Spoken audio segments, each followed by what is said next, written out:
Red lentils are a wonderful source of protein. They're also known as Masoor Dahl. If you're in a rush, this is the perfect dal for you because Masoor Dahl is easy to prepare and hardly takes any time at all. Here's everything you're going to need. 1 medium chopped tomato, 1 small diced onion, 1 cup of split Masoor Dahl or red lentils, 4 cups of water, 2 cloves of chopped or smashed garlic, 1 chopped green chili pepper, and for the dried spices, 1 teaspoon of whole cumin seeds, 1 teaspoon of turmeric, and salt to taste.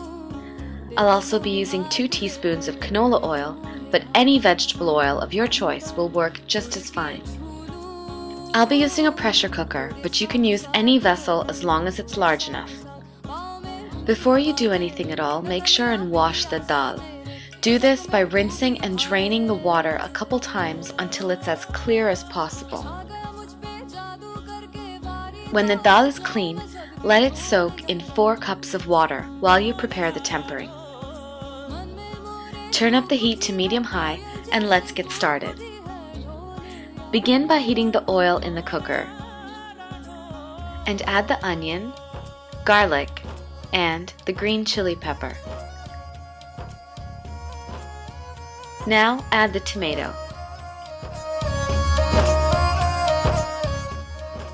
Add a little salt and gently cover the cooker, but don't close it completely.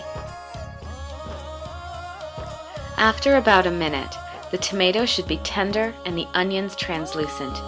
Add the turmeric and add the dal along with the 4 cups of water it was soaking in. Cover the lid completely and cook everything for 1 whistle. If you're using another pot, then it might take around 15 minutes. Now turn off the stove and remove the cooker from the heat. Wait for the cooker to stop hissing and then open it up. Give your dal a stir to make sure that it's properly dissolved. If you need to add a little more salt, this is the perfect time. There are 2 ways that you can finish your dal. Number 1. If you don't want to add any more oil or butter, then sprinkle a little roasted crushed cumin. Number 2 is my favorite. For that, you're going to need a ladle, 1 teaspoon of whole cumin seeds, and 1 teaspoon of desi ghee.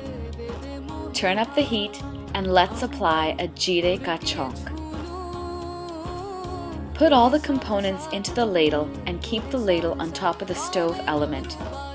If your stove is hot enough, this won't take very long, maybe just about a minute or 2. When the cumin seeds have crackled into a nice dark brown, submerge the ladle into the cooker. But do this very quickly and carefully because the ghee will spatter. After applying the chonk, make sure to stir your dal so the flavor of the jeera or whole cumin distributes itself. Now you have a delicious golden dal to serve with rice or chapati. This recipe will serve 3 to 4 people. You can serve your dal as it is or garnish it with freshly chopped coriander, dhania. Here are some variations. Feel free to add any spices, such as coriander powder or red chili powder, while preparing the tempering. You can even leave out the onion and tomato and simply pressure the dal, turmeric, pepper, garlic, and salt. Sometimes, for a little extra iron, I add steamed okra or chopped spinach leaves when I open the cooker. For more step-by-step recipes, please view my blog at www.anilamaharaj.com and please subscribe. मन में मोरे हूँ कुठी है कोयल जैसे कू कुठी है